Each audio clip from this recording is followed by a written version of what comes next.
AITA. My cousin moved into our house and my parents expect me to act like her servant. It turns out my parents get money for this from her parents but they don't give it to me. I female 18 am a senior in high school, and I'm really just trying to survive this last year, keep my grades up, prep for college, and make the most of the time I have left with my friends before we all scatter across the country. That's been the plan for a while. My schedule has been packed between school, volleyball practice, college applications, trying to stay on top of AP classes, and having some kind of social life before everything changes. But a few months ago, my whole home dynamic changed completely. My cousin, who is 12 years old, moved in with us from India with her parents.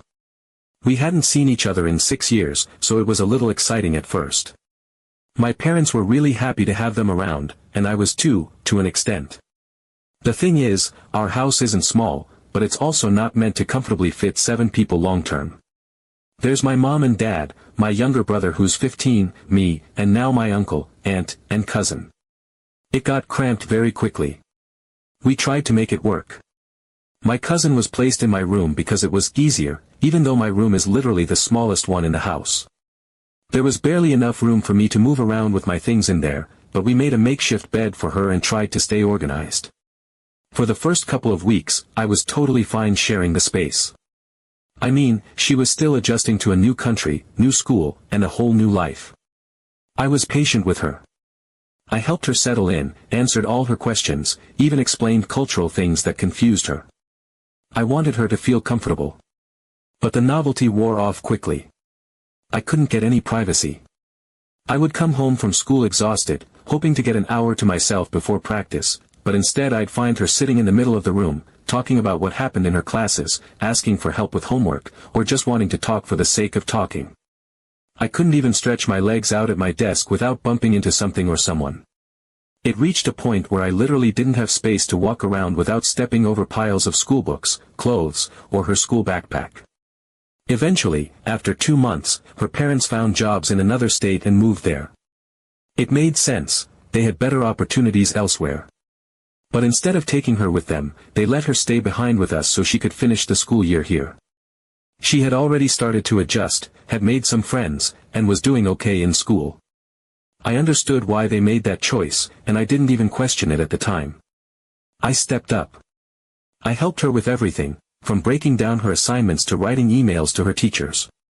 I would ask her what topics she covered back in India, and I would compare it with the US curriculum so I could help her catch up. I'd sit with her for hours going through science notes, showing her how to use Google Docs, helping her learn what plagiarism is and how to avoid it, proofreading her papers, making flashcards, even helping her pick out outfits for school events. I moved all her clothes out of my closet and into the guest room after her parents left, even though I was still expected to do most of the cleaning and organizing. I didn't want to give my parents one more thing to stress about. But it started to become a burden. A heavy one. My parents began to expect that I would drop everything for her. If she didn't understand a math problem, they would call me. If she wanted to print something for school and didn't know how, they would knock on my door. If she was bored, I was the designated entertainment. I couldn't even start my own homework without being interrupted multiple times. What frustrated me even more was that no one expected my brother to do anything. He comes home from basketball practice, eats, does his homework, then disappears into his room to play video games or talk with his friends online. No one bats an eye. Meanwhile, I'm barely holding it together and still being told I'm not doing enough. And I don't mean to sound bitter, but there's a certain assumption that just because I'm the older girl in the house, it's my job to be nurturing and helpful and endlessly available. But I am also a student. A teenager. A person with my own life, plans, and limits. Eventually, I started distancing myself. I was burnt out from the emotional labor. I stopped going out of my way to ask her how school was. I began locking my door more often, especially when I needed to study or just sit in silence. I started putting my earbuds in so I wouldn't have to answer every, "Can you help me with this?" or "What does this mean?" or "Do you want to play Uno?" I began leaving for volleyball practice earlier and spending more time with my friends after school. I told my parents I had college applications to work on, which was true, but it also gave me an excuse to not be around all the time. And honestly, I needed that space for myself. Here's the thing that no one seems to notice: my cousin doesn't even try that hard to talk to me anymore. She stays in the guest room with the door closed, watching shows on her iPad or calling her friends and parents. She's not sitting outside my room crying for attention. She seems perfectly fine being on her own. But somehow, in my parents' eyes, I am being cold and antisocial. They pulled me aside last week and told me I was making her feel excluded. That I don't treat her kindly enough. That I used to care, and now I barely make eye contact with her. They think I'm being selfish. But I don't think they understand how exhausting it is to be the emotional anchor for someone when you're not even doing okay yourself. I never signed up to be a substitute parent. I never agreed to give up all my free time to tutor and entertain a 12-year-old. I did all of that because I wanted to help her adjust. I gave so much of my time and energy for months, and now that I'm stepping back for the sake of my own well-being, I'm being told I'm in the wrong. I'm tired of being the only one expected to carry this weight. My brother gets to live his life without being guilted for it. I miss just being able to sit in my room in peace. I miss talking to my friends without watching the clock. I miss not feeling guilty for wanting time for myself. And it's not even like I hate my cousin. I don't. I care about her. I want her to be happy and to do well in school. I just don't think that should come at the expense of my own sanity. I've done more than enough. I just want to spend the last year of high school making memories I'll actually enjoy, not hiding in my room pretending I'm busy so I won't be dragged into another hour-long session of, "Can you quiz me on these flashcards again?" I'm not trying to be mean. I'm just done playing the role of everyone's solution. Update 1. It got worse before it got better. Once my cousin fully settled into her routine and her parents were completely out of the picture, living their new lives in another state, I somehow became the replacement adult. The expectations shifted so quietly, it almost felt like I imagined them at first. But then the comments started. Not direct confrontations, just little remarks designed to make me feel guilty without actually saying anything outright. If I came home after school and went straight to my room, I would hear my mom say, "Some people forget what family means once they get busy with their own lives," loud enough for me to hear through the hallway. If I left on a Saturday to hang out with my friends or grab dinner with my teammates after practice, my dad would let out this exaggerated sigh and say something like, "Must be nice to have so much free time while others are struggling." It was never said to me. Always around me. Always just loud enough to sting. At first, I tried not to let it get to me. I told myself I deserved to spend time with friends. I reminded myself that I had already done so much. But the thing about guilt is that it doesn't just hit you once and go away. It creeps in slowly and makes you second-guess every choice. I'd be sitting at lunch with my friends and randomly remember the sound of my dad's disappointed sigh. I'd cancel plans last minute because I'd feel too guilty walking out the door while my cousin stayed home. And when I did go out, I couldn't enjoy myself fully because I felt like I was being watched even from a distance. The guilt-tripping worked, for a while. I started spending more time at home again, even when I didn't want to. I helped with assignments I didn't understand myself, like 6th grade science projects that somehow took up half the kitchen table and involved 5 different poster boards. I sat through long, winding conversations about middle school drama and tried to pretend I wasn't counting the minutes until I could escape.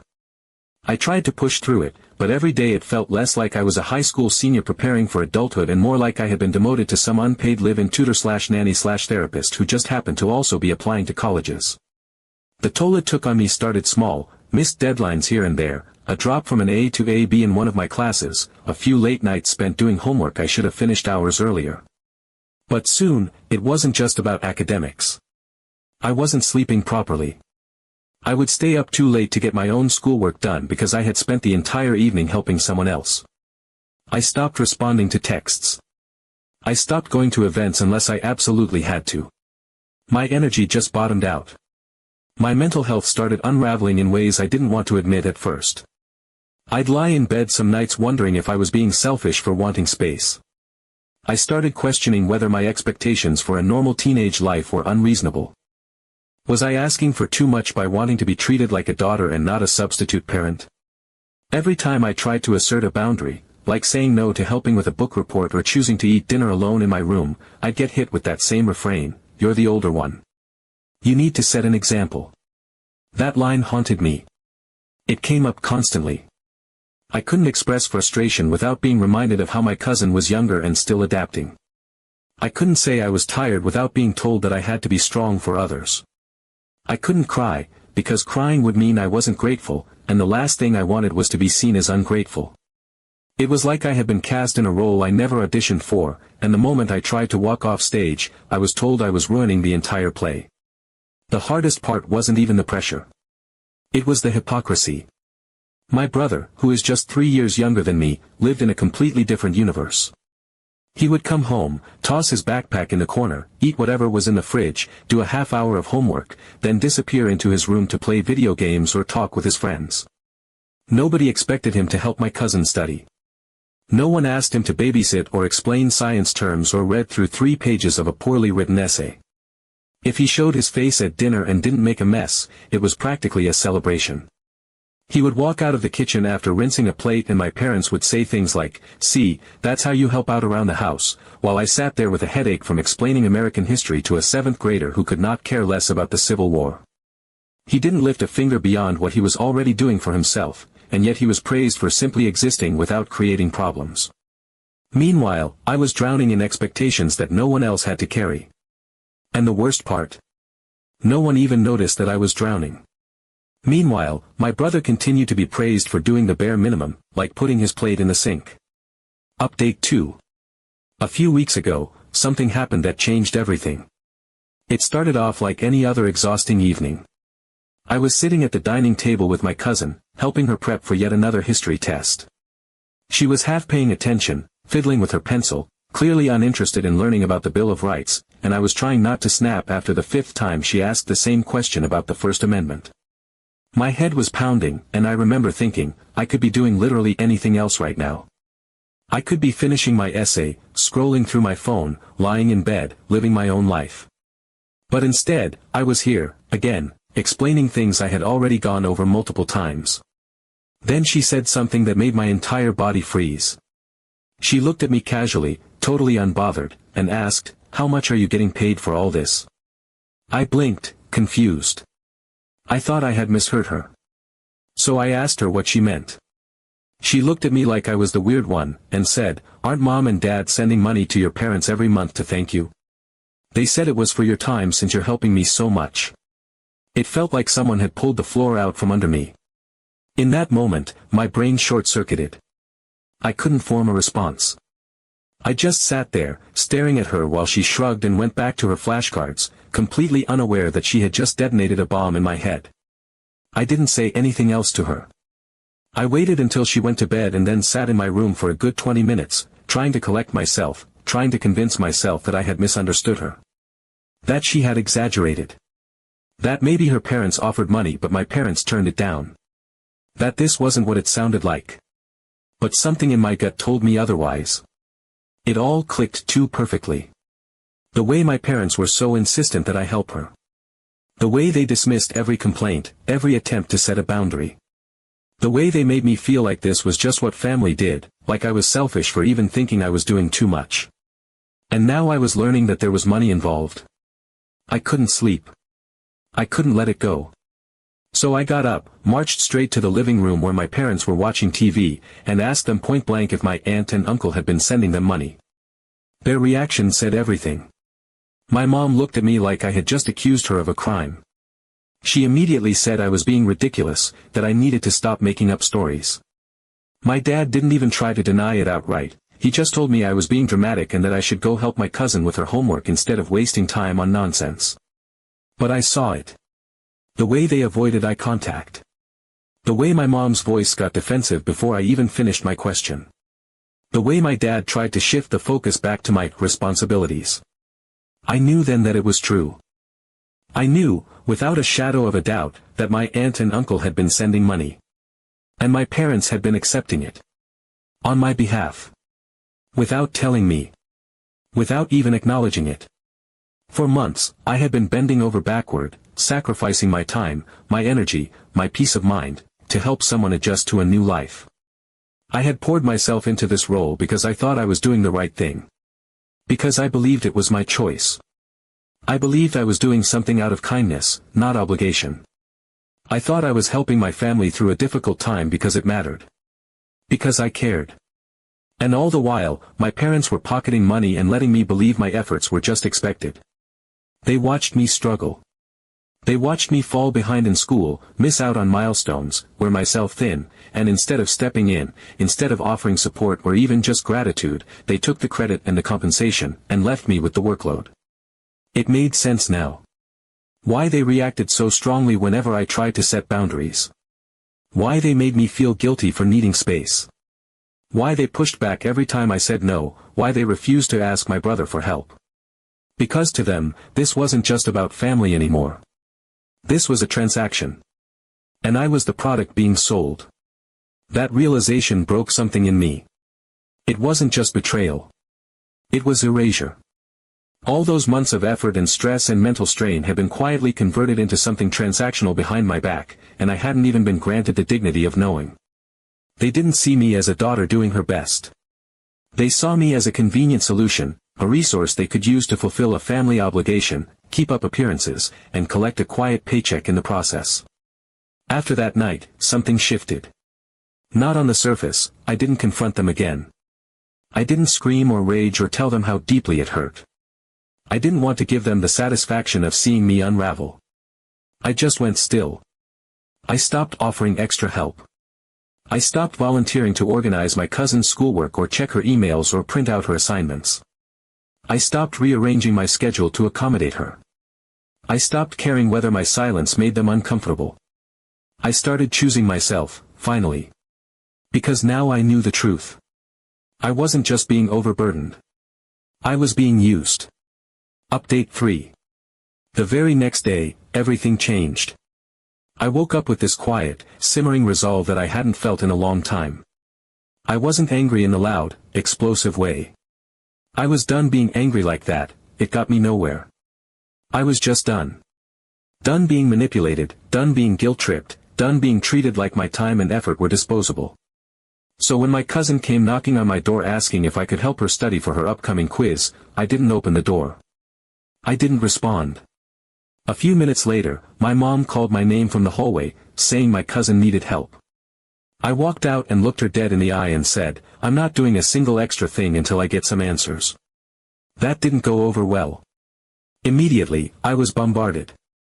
My mom told me I was being dramatic and disrespectful. My dad told me I was lucky to have a roof over my head and food on the table and that if I wanted to act selfish, I could start paying rent. They threatened to take away my phone, my car privileges, even said they'd call up the school to reduce my extracurriculars if I was going to act too busy to help at home. It was every classic move in the parental guilt trip playbook, and I had seen them all before. But this time, it didn't shake me. I stood there and calmly said that I knew they were getting money from my aunt and uncle. That I had heard it from my cousin's own mouth. That I wasn't asking for charity, I was asking for what I had earned. I said that if they were going to turn me into a full-time caregiver/tutor and get paid behind my back, then I was going to start acting like a paid worker, too. And no paid worker does everything for free while being treated like a moody teenager who just needs to grow up and help out. They didn't admit anything right away. At first, it was just denial, layered with fake confusion and the usual, "How could you think that of us," routine.